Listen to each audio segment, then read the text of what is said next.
দেখুন, এসব বলে লজ্জা দেবেন না। আমি এক বিশেষ কারণে এসেছি, বলতে পারেন ব্যক্তিগত তথ্য প্রয়োজন। প্রিন্সিপাল জায়ান আহমেদ চেয়ারে বসলেন। হ্যাঁ হ্যাঁ, বলুন কি সাহায্য করতে পারি? অদূরে দাঁড়িয়ে একটি ছবি তুলেছে তাসফিন। হয়তো একটুখানি অসৎ হয়েছে সে, তবে তাতে আক্ষেপ নেই তার। এই মেয়েটা, ওর সম্পর্কে ডিটেলস সবকিছু বলেন। ফারাকে দেখে ঈষৎ নজর লুকালেন জায়ান আহমেদ। ফারাজ সম্পর্কে জানতে চাচ্ছেন মিস্টার তাসফিন? ফারা দুবার বিড় করে আওড়ালো তাসফিন। ফারা? হ্যাঁ, ওই যে বললাম একটু ব্যক্তিগত প্রয়োজন আছে। গোপনে নিঃশ্বাস ফেললেন জায়ান আহমেদ। মুখাবয়ব খুব একটা সুবিধা লাগছে না তার। ওর নাম ফারা আহমেদ, সাজদুল আহমেদের একমাত্র মেয়ে, বয়স সবে 17 বছর, আমাদের কলেজ ইন্টার ফার্স্ট ইয়ারের স্টুডেন্ট। খুব হতাশাজনক কথা হচ্ছে, 1 বছর আগে ফারাকে বিয়ে হয়েছিল, কিন্তু তার স্বামী সেদিনই ফেলে চলে যায়। এই দুর্নাম নিয়ে গত 1 বছর ধরে কাটাচ্ছে তারা। নৈশব্দে উঠে দাঁড়ালো তাসফিন। হৃৎপিণ্ড প্রবল বেগে ছুটে চলেছে। ধুকপুক ধুকপুক শব্দটি প্রগাঢ় হচ্ছে। তার গলা শুকিয়ে আসছে, হাতের আঙুল কাঁপছে অজান্তেই। বুকের ভেতর যেন ঝড় বইছে। নিঃশ্বাস নিতে কষ্ট হচ্ছে। চারপাশের পরিবেশ থমথমে, অদৃশ্য কোনো বোঝা চাপিয়ে দিচ্ছে তাকে। এক পা এগিয়েই থেমে যায় সে। দমবন্ধ অনুভূতি ছড়িয়ে পড়ছে শরীর জুড়ে। কিছু একটা ঘটতে যাচ্ছে, ভয়ঙ্কর, অনিবার্য। তার হাত মুষ্টিবদ্ধ হয়ে আসে, তাসফিনের চোখের পাতা ভারী হয়ে আসছে। তার কানে সব শব্দ দূরে সরে যাচ্ছে। শুধু হৃৎপিণ্ডের প্রচণ্ড স্পন্দন স্পষ্ট হয়ে উঠছে, ধুকপুক ধুকপুক। এক ধরনের অদৃশ্য শীতলতা যেন রক্তের শিরাগুলো বরফ করে দিচ্ছে। আলতো করে ঠোঁট ভিজিয়ে নিল। প্রিন্সিপালের কক্ষ থেকে বেরিয়ে এলো অফিস রুমের দিকে। ফারা লাইনে দাঁড়িয়েছে, হাত ঘড়িটার সময় দেখে নিচ্ছে বারবার। চঞ্চল দৃষ্টি এদিক সেদিক ঘুরপাক খাচ্ছে। হাতে খামচে ধরেছে ওড়ার শেষ প্রান্তটুকু। ছোটোখাটো শরীরটা তাসফিন থমকালো, চমকালো প্রচুর। এই বাচ্চা মেয়েটা তার স্ত্রী? এই পবিত্র মুখখানি সে এক পলক ফেরে দেখেনি। চলে গিয়েছিল 1 বছর পূর্বে তাকে ফেরে। তাসফিনের চোখ স্থির হয়ে রইল ফারার ওপর। 1 বছর, মাত্র 1 বছর, অথচ মনে হচ্ছে 2 জন্ম পেরিয়ে গেছে। এই চঞ্চল ছোটোখাটো মেয়েটা তার স্ত্রী, অথচ সে তাকে এক মুহূর্তের জন্য বুঝতে চায়নি, চিনতে চায়নি। তাসফিনের বুকের ভেতর কিছু একটা মোচড় দিয়ে উঠল। সময় থেমে গেল যেন, অথচ ফারা তখনও বারবার হাত ঘড়ির দিকে তাকাচ্ছে। অপেক্ষা। রাত গভীর, সড়ক ফাঁকা, শুধু স্ট্রিট লাইটের ক্ষীণ আলো পড়ে আছে কালো পিচের ওপর। হালকা ঠান্ডা বাতাস বইছে, আশেপাশে নিস্তব্ধতা। তাসফিন স্টিয়ারিং শক্ত করে ধরে আছে, তার চোখ সামনে, কিন্তু মন কোথাও হারিয়ে গেছে। ফারার মুখটাই বারবার চোখে ভাসছে, সেই অপেক্ষারত চোখ। অভিমানের আড়াল যা তাসফিন সেদিন এড়িয়ে গিয়েছিল। গাড়ির গতিবেগ একটু বেশি, মাথার ভেতর চিন্তার চর। সে কি ঠিক করেছিল? 1 বছর আগের সেই ভুল কি আর ফিরে ঠিক করা যাবে না? হঠাৎ কোথা থেকে যেন একটি চিৎকার ভেসে এলো। সামনে এক ঝলক আলো একটা ট্রাক তাসফিনের 2 হাত স্টিয়ারিংয়ে শক্ত করে চেপে ধরল। ব্রেক চাপতে গিয়েও যেন দেরি হয়ে গেল। ধাক্কা, একটা প্রচণ্ড শব্দ। শরীরটা ঝাঁকিয়ে উঠে গেল। পৃথিবী যেন উল্টে যেতে লাগলো। রাতের নীরবতা চিত্তে এক পশটা ঠান্ডা বাতাস বয়ে গেল। শহরের এক ফাঁকা রাস্তায় তাসফিন দ্রুত হাঁটছিল। প্রচণ্ড রকম আঘাত পেয়েছে ইতিমধ্যেই। পায়ের গতি দ্রুত, কিছুই ঠিক লাগছে না তার কাছে। আপাতত রিসোর্টে পৌঁছাতে হবে তাকে। চারপাশ নিস্তব্ধ, শুধু তার জোতার প্রতিধ্বনিত হচ্ছে ফাঁকা রাস্তায়। তখনই একটা চাপা আওয়াজ, প্যাক। তাসফিন কিছু বুঝে ওঠার আগেই বুকের বাঁ দিকে প্রচণ্ড এক আঘাত। শরীরের ভারসাম্য হারিয়ে কয়েক কদম টলতে টলতে পড়ে গেল রাস্তার পাশে। চারপাশ ঝাপসা হয়ে আসছে। মাথার ভেতর তীব্র ঘূর্ণি। বুকের কাছে গরম আঙুলে ছুঁয়ে সে অনুভব করল রক্ত। দূরে কোথাও একটা গাড়ির দরজা বন্ধ হওয়ার শব্দ, তারপর দ্রুত মিলিয়ে যাওয়া ইঞ্জিনের গর্জন। তাসফিন নিঃশ্বাস নিতে চাইল, কিন্তু বাতাস যেন আটকে গেছে কোথাও। চোখের সামনে অন্ধকার নেমে আসছে। শুনতে পাচ্ছ পাচ্ছেন? লেফটেন্যান্ট সাহেব, লেফটেন্যান্ট সাহেব, কথা বলুন। আপনি কি শুনতে পাচ্ছেন না? আধো আধো চোখ মেরে তাকানোর বৃথা চেষ্টা চালিয়ে যাচ্ছে তাসফিন। চোখের সামনে অস্থির কণ্ঠে তাকে ডেকে চলেছে ফারা। কপাল বেয়ে গড়িয়ে পড়ছে বিন্দু বিন্দু ঘামের কণা।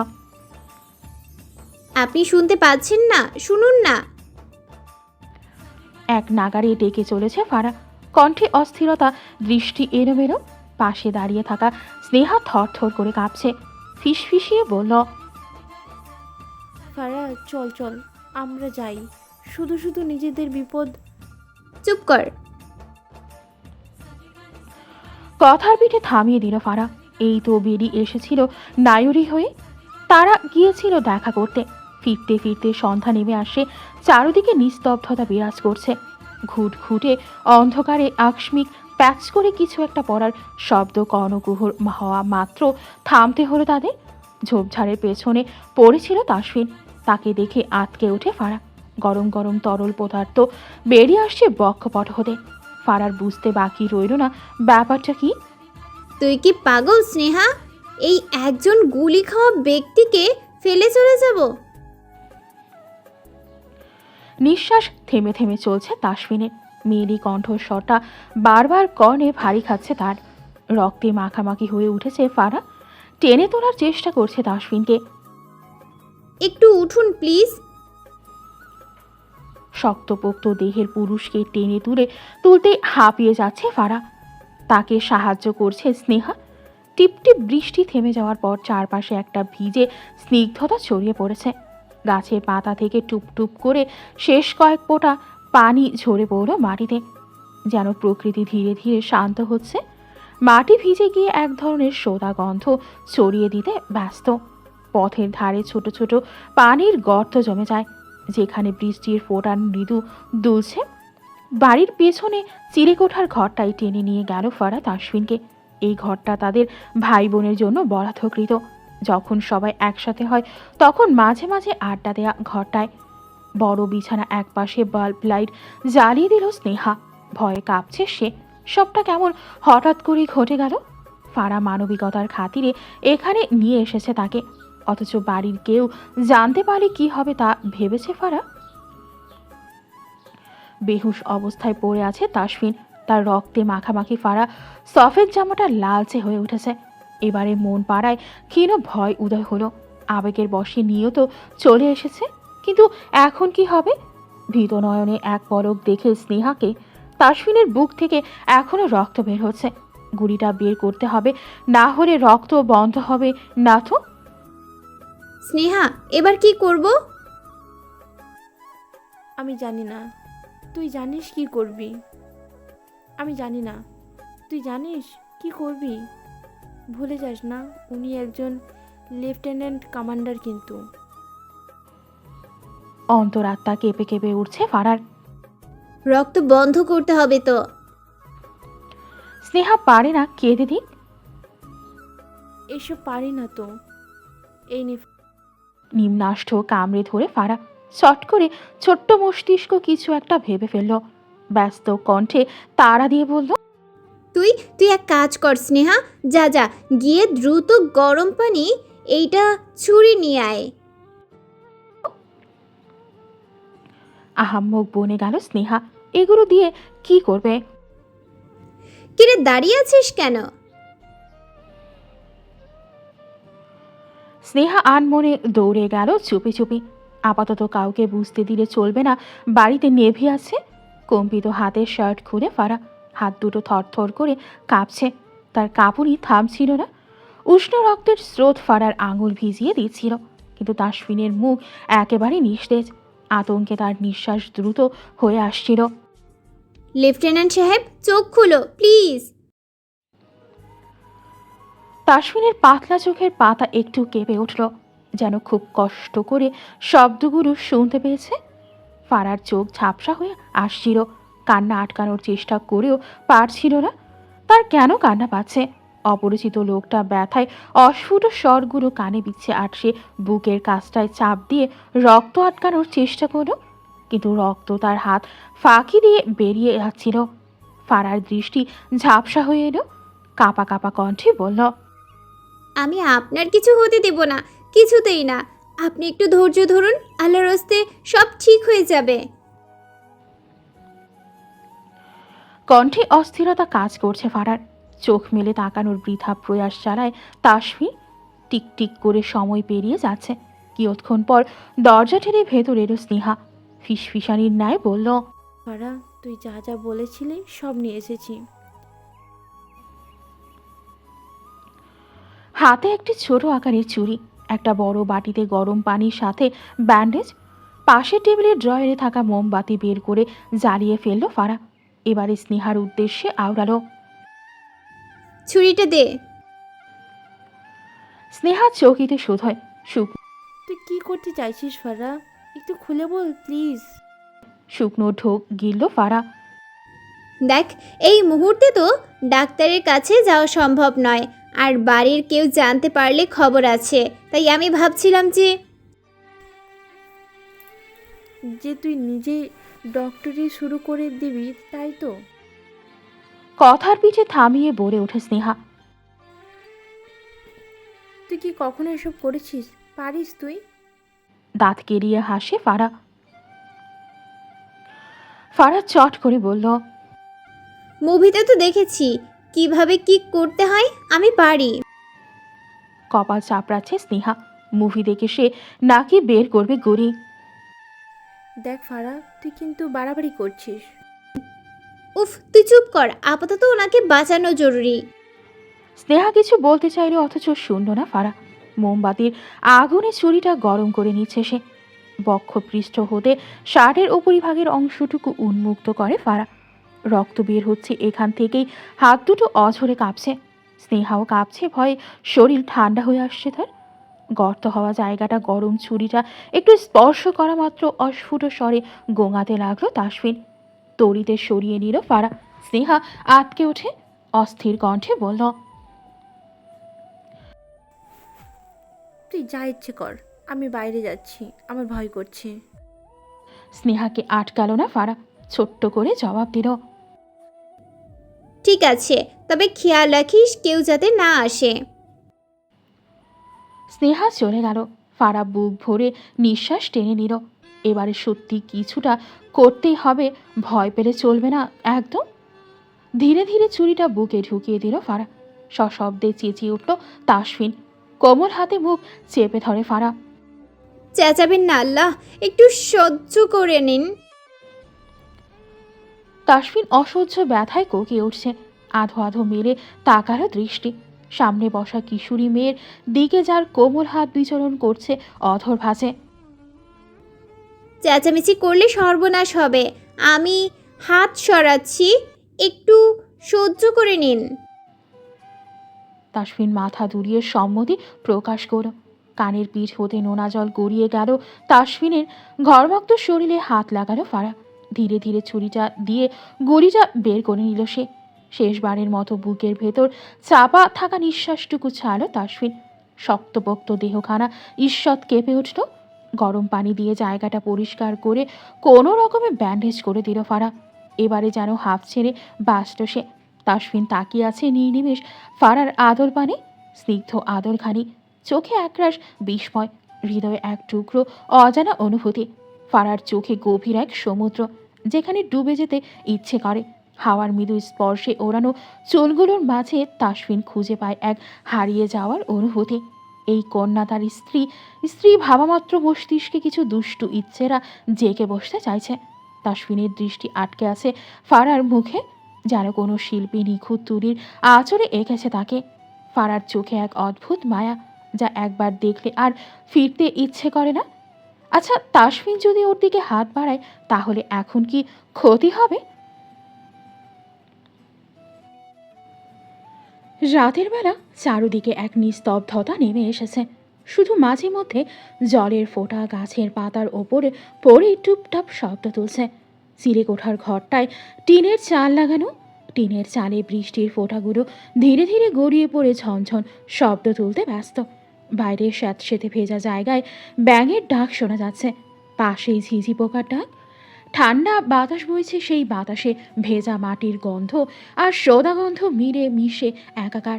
জানালার কাছে সফেদ পর্দা উঠছে ধীরে ধীরে। বাল্বের আলোয় রুমের ভেতর গ্লাসে হয়ে উঠেছে। পুরোপুরি চোখ মেলে তাকালো তাসফিন। এখন অনেকটাই স্বাচ্ছন্দ্য বোধ করছে সে। উঠে বসার চেষ্টা করতেই কর্ণ স্পর্শ করল মেয়েরই কণ্ঠস্বর। ইয়াল্লাহ, কি আজব কাজকর্ম! আপনি উঠেছেন কেন? আরে শুয়ে থাকুন। তড়িঘড়ি করে ভেতরে এসে দরজাটা লাগিয়ে দিল ফারা। চোখের মনি ছোট ছোট হয়ে এলো তাসফিনের। শুভ্র রঙের সালোয়ার স্যুট পরেছে ফারা। ছোপ ছোপ রক্তের দাগ স্পষ্ট, হাত ভর্তি চুড়ি, পায়ে একজোড়া নূপুর। হাতে থালা নিয়ে দাঁড়িয়ে আছে সে। টেবিলের পাশে থালা রেখে বলল, আপনি তো অসুস্থ, এভাবে উঠছেন কেন? দৃষ্টি চঞ্চল, কণ্ঠে তীব্র তেজ। ভেতরে ভেতরে হাসছে তাসফিন। মন পড়ায় বয়ে যাচ্ছে প্রশান্তির ঢেউ। হাসিটুকু টুপ করে ঘিরে নিল অচিরেই। তুমি কাকে কি বলছো জানো? ফারা থমকালো। ঈষৎ কেঁপে উঠল বক্ষপট। না মানে আপনি লেফটেন্যান্ট কমান্ডার, এটা তো সেদিন বললেন, কিন্তু দেখুন আমি কিন্তু কিছু করিনি। আপনি অসুস্থ হয়ে পড়েছিলেন, তাই আপনাকে নিয়ে এসেছি। তাসফিন প্রত্যুত্তরে কিছু বলার প্রয়োজন বোধ করল না। ধীরে ধীরে উঠে বসল সে। ফারা চুপটি করে দাঁড়িয়ে রইল। শার্টের অংশ টেনে নিজেকে ঢেকে নিল তাসফিন। গলা খাকিয়ে বলল, এতটা সাহস দেখানো মোটেও ভালো নয়। আর শোনো এই যে নিয়ে এলে এখানে এক অপরিচিত মানুষ আমি। যদি কিছু একটা ভুল করে ফেলতাম তাহলে? ছোট্ট মস্তিষ্ক কঠিন বাক্যগুলো ঢুকল না ফারার। ফ্যাল ফ্যাল করে তাকিয়ে রইল সে।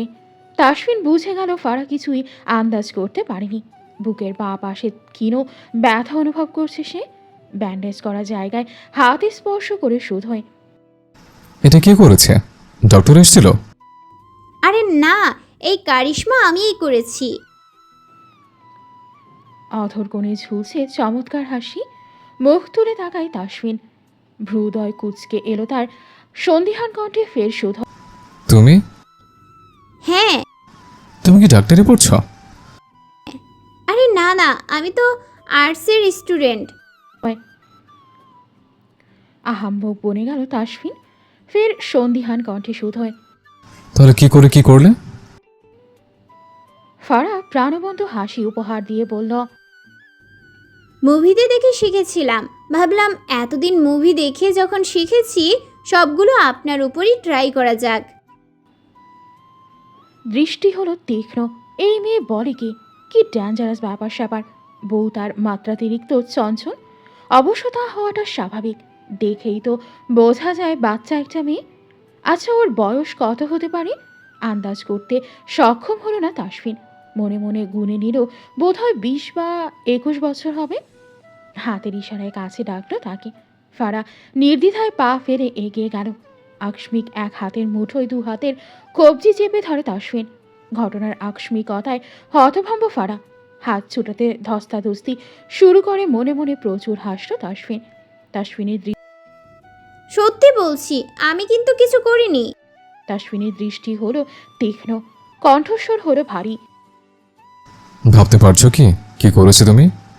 একজন লেফটেন্যান্ট কমান্ডারকে নিয়ে এসছো এখানে, তার উপর ভুলভাল জিনিস ট্রাই করছো। তার উপর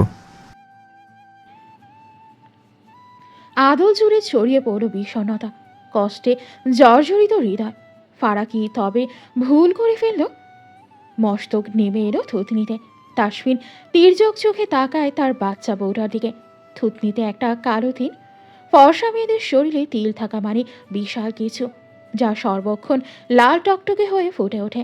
তাসফিনের দেহ জুড়ে বয়ে গেল এক বিশাল ঝড়। মন আগিনায় একটা তীব্র দুষ্টু ইচ্ছের উদয় হয়েছে।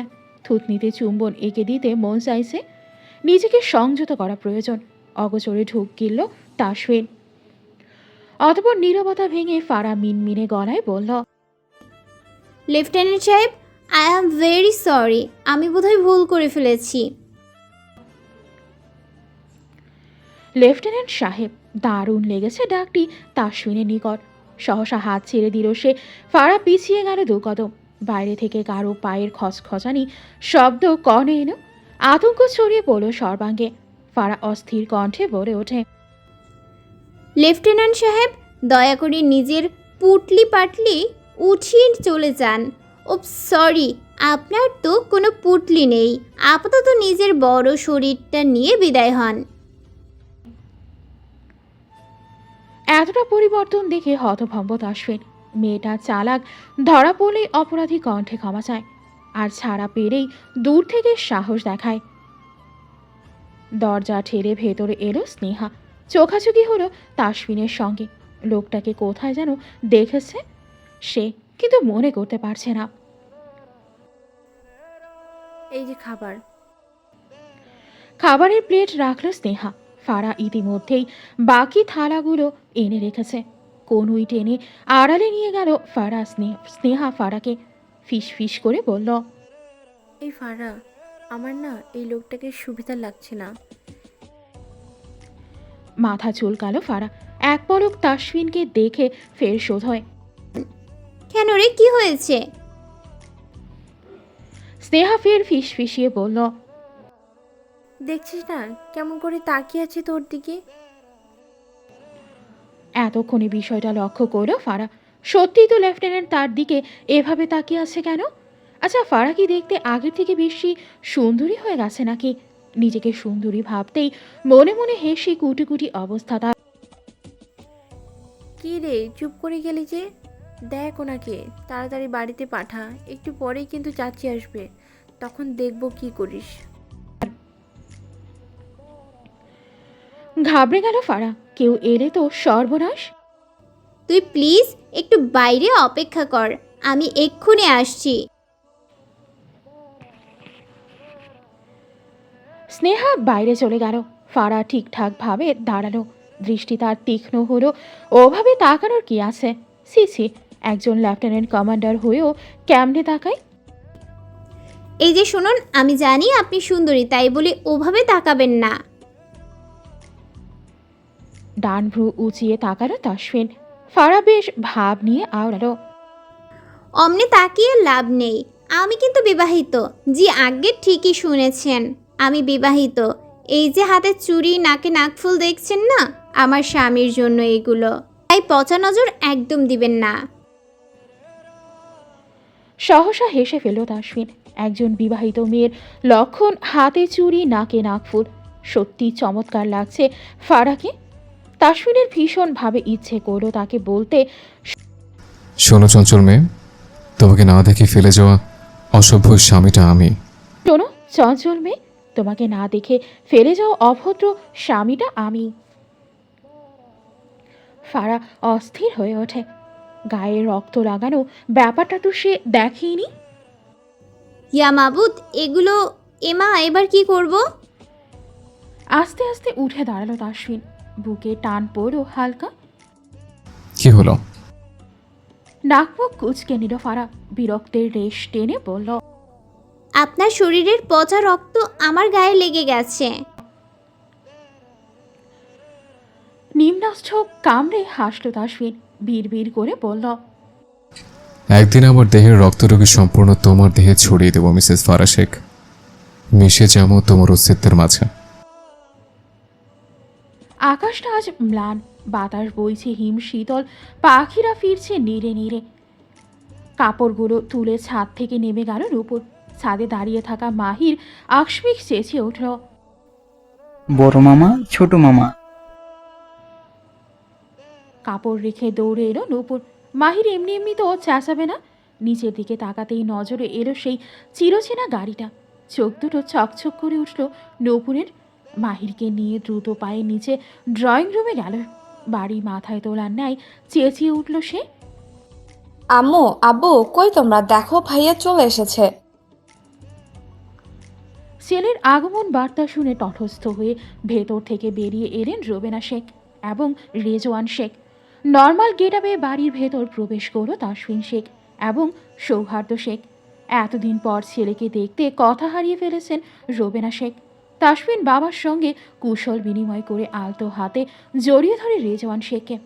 এতদিন পর আপন মানুষদের পেয়ে ভেতরে তীব্র ধুকপুক শব্দটি প্রগাঢ় হচ্ছে।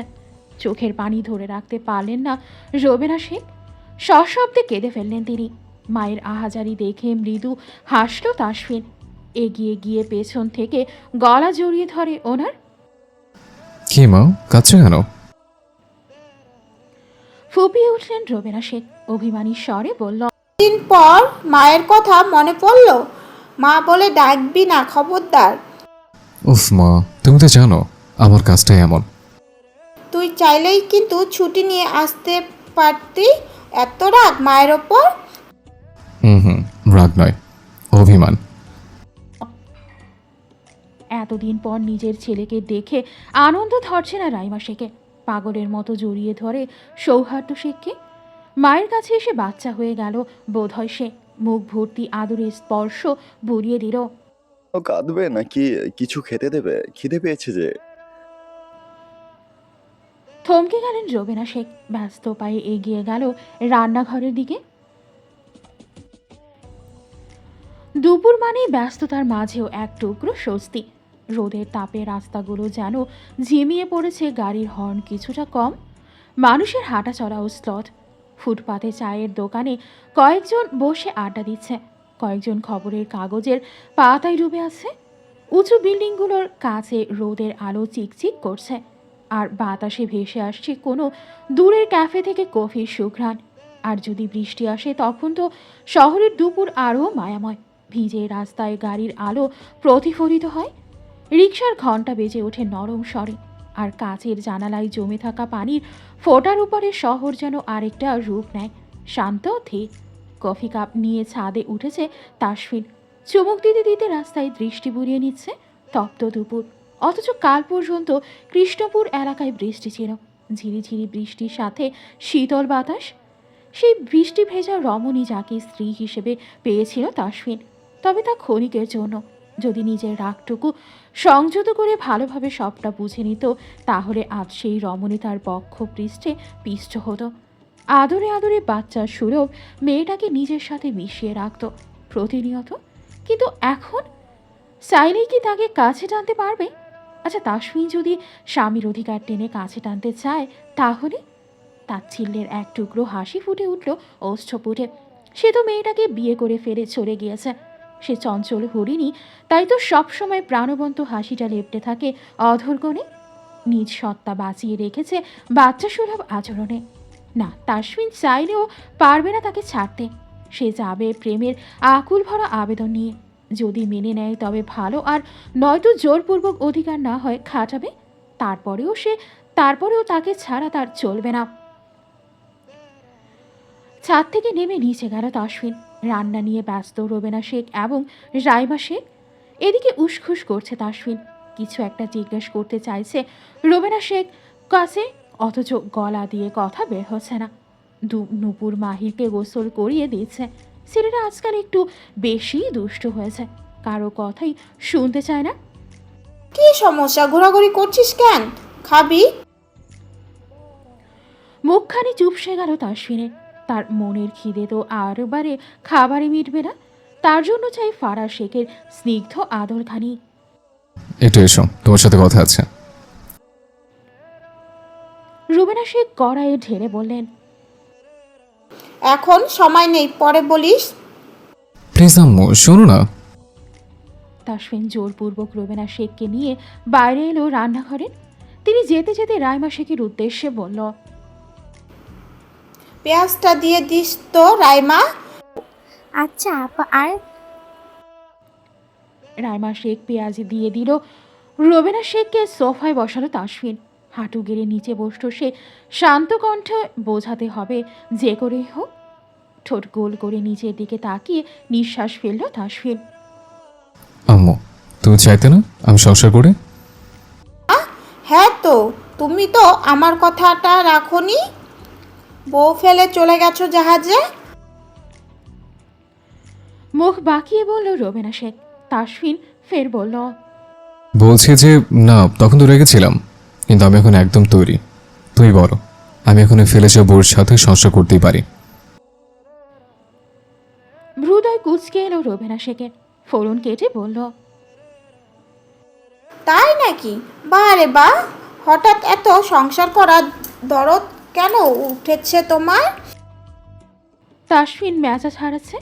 উফ, রাগলে তো চলবে না, যে করেই হোক মাকে রাজি করাতে হবে। হ্যাঁ, আমি ভেবে দেখলাম জীবনে তো কাউকে না কাউকে প্রয়োজন পড়বেই, তাই।